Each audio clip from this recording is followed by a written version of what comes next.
Gym-xiety. Yeah, it's real. It's out there. Anybody, in my opinion, who doesn't have a gym membership has it.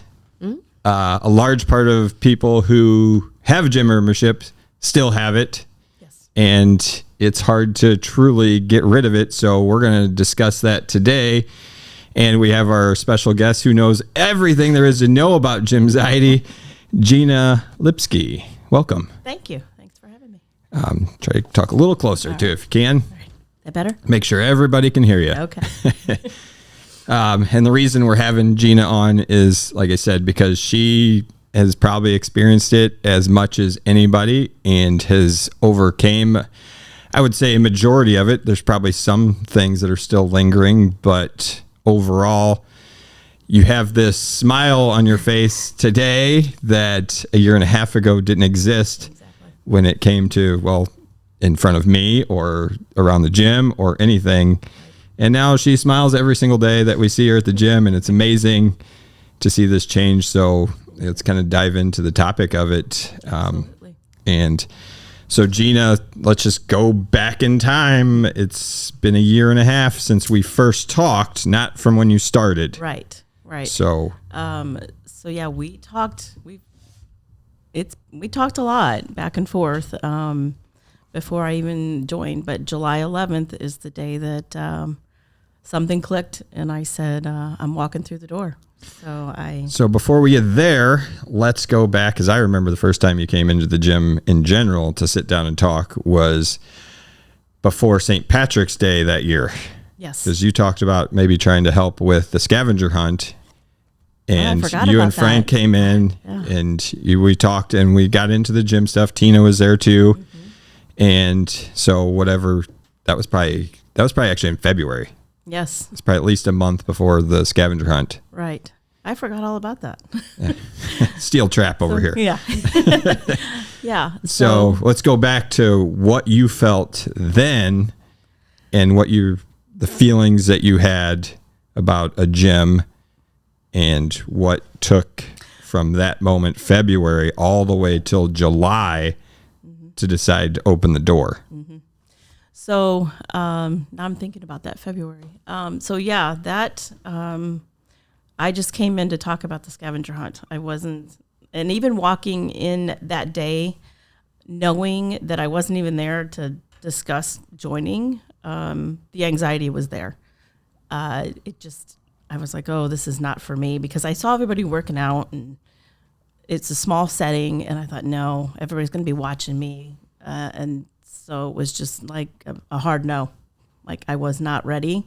It was very real in February when I walk in to have a conversation with you about something totally different than the gym. Yeah. And then we were at a table for a lunch and learn Chamber of Commerce not far after that. And then we started to have a little conversation.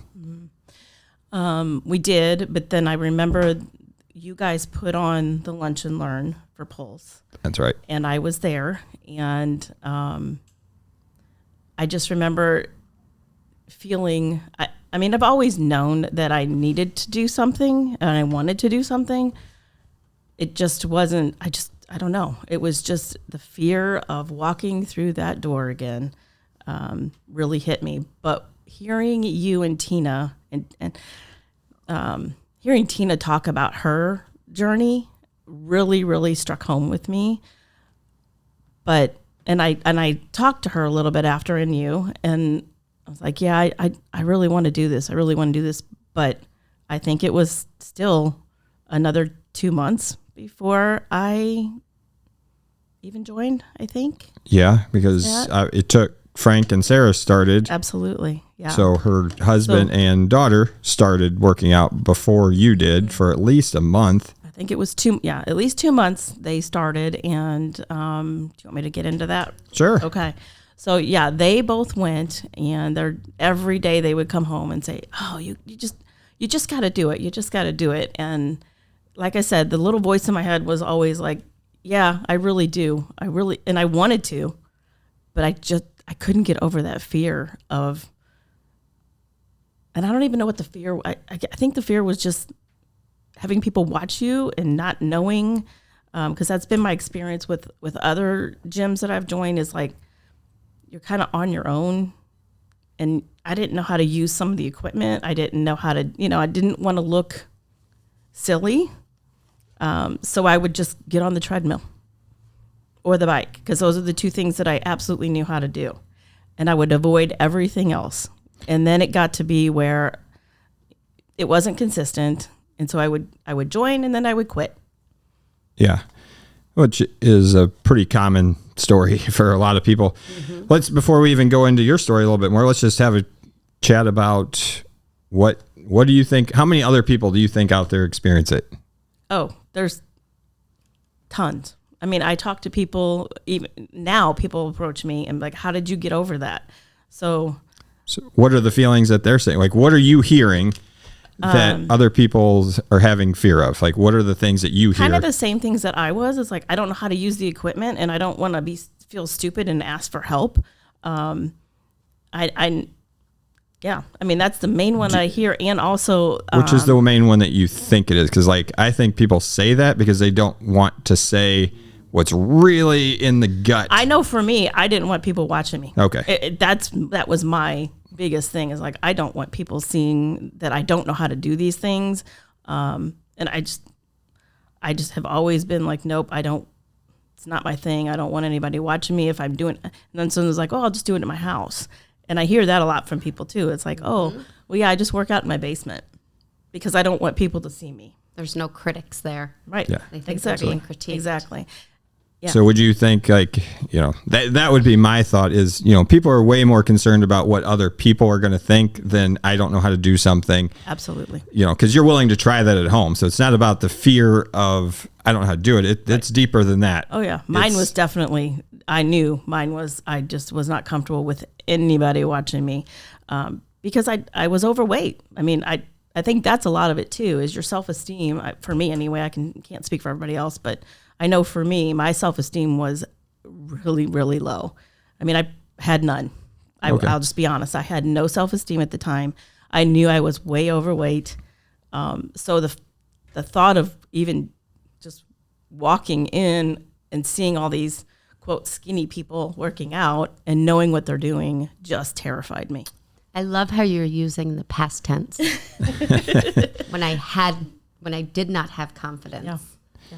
And so after you, when you walk into a gym, is that story true? Because you use quotation marks, skinny people. Back then, yes, that's what I thought. I'm like, oh, they're so fit. They're so, they don't struggle with weight like I do. They don't have the problems that it was all the things that I was telling myself in my head. And I believed it. So that kept me from doing anything. Okay. So then now we're getting into more. There's more to this than it. Yeah. So this started with, I don't want people to see me, or I don't want to not know what to do. That was the lie I told myself. That's the easy answer that you can tell yourself. And I think that's the easy answer people are telling you. So that's why I keep prying at you at this, because we're getting farther and farther as we keep going. Because then it went to, I don't want people to see me. Nope, that's still not it. Self-confidence. I'm starting to believe you now. That's what's holding you back. And then comparing yourself to other people. Absolutely. That was in there. Yeah. Oh yeah. It was really big. These are the thoughts that everybody else is having. So when somebody tells you, oh, I don't know what to do, and I just want, that's not it. No, it's deeper. It's way deeper than that. It's always deeper. So I hope as you're listening, and if you're somebody who's said these things, chances are that was a surface level answer, some fluff that you gave yourself. Keep digging. To make yourself feel okay about it.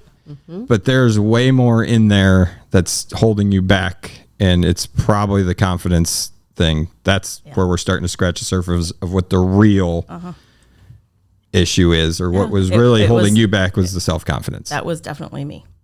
I didn't tell myself that. I mean, I knew it in my head, but I didn't tell other people that. Correct. And nobody else wants to tell you that, because it's hard to have that conversation. It is very hard to dig deep and really realize what your true fears are. And, and that's where the Gym-xiety really sets in, is that lack of self-confidence that I can walk in and actually change my life. Right. And is it, I guess maybe a question would be, did you ever feel you're at a point of, I'm too far gone? Oh, every day. Before I joined you, I just was like, this is it. This is going to be my life. I'm going to be in pain all the time. I'm going to be tired all the time. I'm going to be fat. Oh yeah, it was there. Okay. Do you think, so the people that you hear say the same thing of, I don't know what to do you think that's probably what they're thinking too? Absolutely. Like, I've tried everything, so it didn't work, so I'm just going to give up. And then it's the old F it. The old fuck it. Yeah. You can say it. It's okay. Jeff wants you. It's fine. I appreciate a good, I was definitely there. I was at my the lowest point, I think, in my life when I walked through your gym. Because if it's only just about what to do, well, that's why you hire people. Yeah. You don't know how to fix your sink. Yeah. You hire somebody. Yeah. Well, it takes me a few tries. Well, and you know my story on that too. I did hire somebody to do that, and it did not turn out well. And so that was another part of my story, is that I did try to hire a personal trainer, and well, let's just dive into that part of the story, because it was a big it's part of my unfortunate story. because a lot of people have had this issue too, so we may as well bring it up because I know it's out there. Yeah. That people have had a bad experience with another coach. Yes. And I'll let you give the explanation, and then I'll say I've heard it a bunch of times from a lot of other people. Yeah. So I've had 16 knee surgeries, so I was very cautious with who I would quote work out with. And at that point, I think that was, 5 years ago, probably 5 or 6 years ago that happened. And so I reached out and I thought, I'm going to give it a try, because I knew I needed to get moving again. So I explained that I had these surgeries and that I needed to be cautious. I couldn't run, all the things. And he was like, oh, you're fine. And so I worked out with him probably 3 weeks maybe.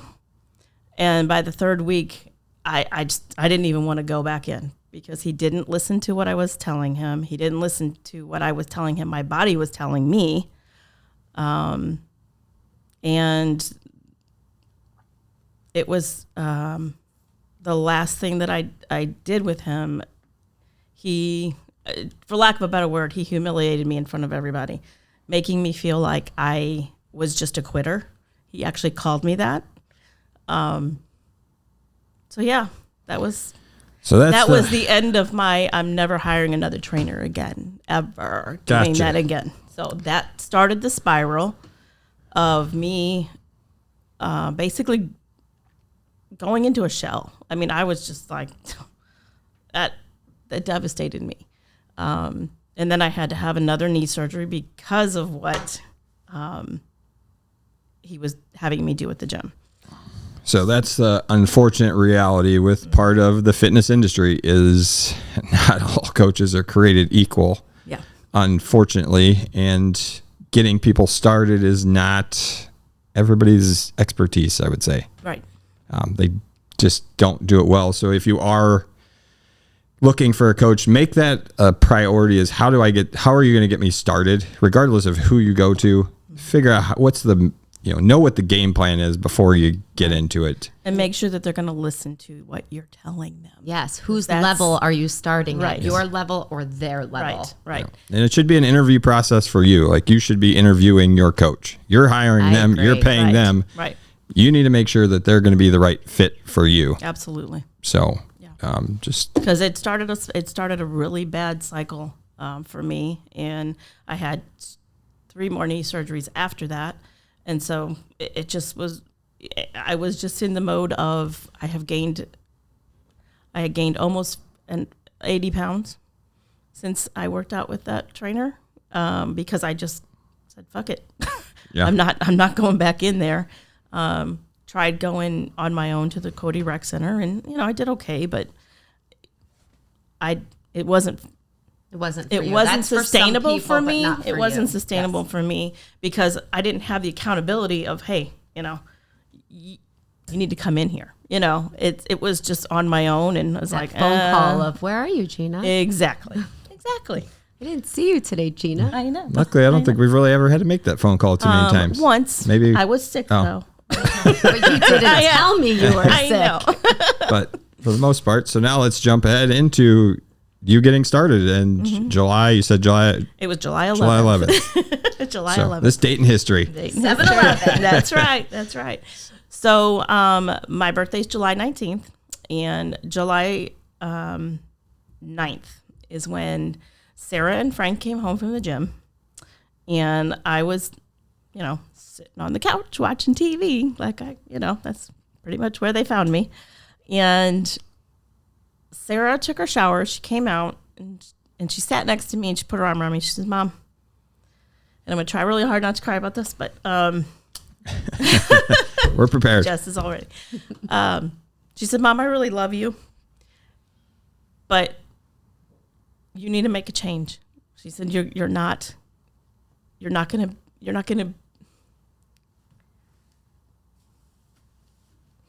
be around for your grandkids if you keep going the way you're going." And boy, did that hit me. And I always knew that I needed to do something. I just wasn't sure how to do it. And she said, "Please just give Jeff a call. Just call them. They'll help you. He won't do what the other person did to you." She knew that story.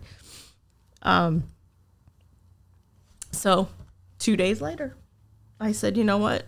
I'm doing it." And so I called you, and that's where my journey went. And here we are. And here we are. Here we are. Let's talk about the good stuff. Let's Yes, talk about Let's talk about the good stuff. And God love my husband. He tried so hard every time. He's like, "Just do it, just do it, just do it." And I knew I wanted to, and I knew I needed to. But hearing my daughter say that about grandkids, I was like, damn. That's when your why hit you. Oh, it absolutely was my why. It was my why. Yeah. So And everybody needs it. And it's, do. I promise Yeah. your why isn't losing weight. no, it definitely wasn't. Now, will it help you? Sure. Yeah. Yeah. And have you? Yep. Yep. But Yep. that's not the main focus. No. Just a little part. It was of just your a story. little part, yeah. But it got me where I needed to be. Got me through that door. And let me tell you, July 11th, it was still. I mean, whew, I was nervous to walk. Oh, yeah. Just walking up to your door, I was like, "Oh, I don't know if I want to do this. I don't know." But I would say it probably took probably closer to 6 weeks before you really smiled about it. yeah, Before I the would- shoulders dropped, you could take a deep breath and be like, okay, This is a I'm safe good. place. I mean, I'm that's- safe. Yeah, I'm safe. That is my. I tell people all the time. It was, yeah, you're my safe place. and like I said, now she comes in holly jolly, Yeah, bebopping around the I gym. try. No, Yeah. but it's good. And but you're social when you come in now. First, like I said, first 6 weeks Ooh. it was you, and Yeah. I'm just gonna keep in my My little lane. my little lane here. I'm not gonna step in anybody else's. I'm not gonna Yeah. have a whole lot of interaction with anybody else other than my family. Yeah. Yeah. And yeah. It's yeah. now and you don't need anybody else to Now show you up. are family. You are the family. I am the. You talk to everybody that you work out with. It is. I tell people all the time, Pulse is not. It's not a gym to me. It's family, and it's my. I just tell people all the time, it's my safe place to go, where I know that I'm getting healthy. It's where you belong. Yeah. It is. It truly is. It truly is. So, like I said, everything that you've done has been nothing short of amazing. Just seeing the personal turnaround, the difference of a person that you are from that I met, I guess we first meet maybe 3 years ago, through Frank, and our business stuff, but never really got to know you too much other than in passing. But just the demeanor and the shift of everything that you do, the things you're doing when you go on vacation now, the risks that you're willing to take. Yeah. Yeah. Yeah. And Things I never thought, I mean, in a million years, I never thought I would do, I'm doing. And if I have that little glimmer of like, I don't think I can do it, I'm like, yeah, you can. Just try it. And usually I do. And Do you think you owe that to the story of facing your gym-xiety? being able to 100%, 100%, yes. Because the Gina that I was a year and a half ago is not the Gina that I am today. And I can't thank you guys enough. I tell you this all the time. You're changing people's lives, and yeah, it's amazing. It's amazing. And I never felt, you guys met me where I was at when the moment I walked through that door. You showed me every piece of equipment. And even today, like if we are doing an exercise, I'm like, I don't think I know how to do that. I have the confidence now to say, hey, Jess, help me show me again. And that's hard for a lot of people, because you don't want to feel like you're the only one not knowing how to do that. So if that's holding you back, don't let it, because it's not worth it. Can we talk a little bit about some of the struggles that you may have had throughout your journey? You did have some setbacks that you did not allowed to hold you back. Right. Can you touch on that for us? Sure. So I don't even know, a couple months into it, I found out that I had to have hand surgery on not one, but both of my hands. So I had the first surgery, and the old Gina would have been like, oh, that's it. I can't work out anymore. But because I had that confidence and because I had that safe place to go, I knew that wasn't going to stop me. And so I showed up, I think, a week after surgery. I think it may have even been more like 4 or 5 days. And I think I looked at it like, are you even supposed to be here? Yeah. Yeah. I came in with my arm in a brace and a sling, and I said, okay, what can I do? Yes. And we found stuff. You found stuff. And it was amazing. And through all that, the rehab process and everything was modified so that I could still feel comfortable and not feel like a burden on anybody, because I couldn't do what everybody else was doing. But that's another thing I would say is amazing about you guys. You modify everything to meet everybody's personal needs, not just as a group. You're not just saying, oh, well, everybody's doing this, so you have to do that. And if you can't, well, just try. No. So, We even had to pull you back sometimes. You did. Yeah. Like, Gina, put that down. Yeah, it's too heavy. Weight. Yeah. So, and the important thing about the modifications is when we get people with injuries, it is when we want somebody to show up, it has nothing to do with the actual workout.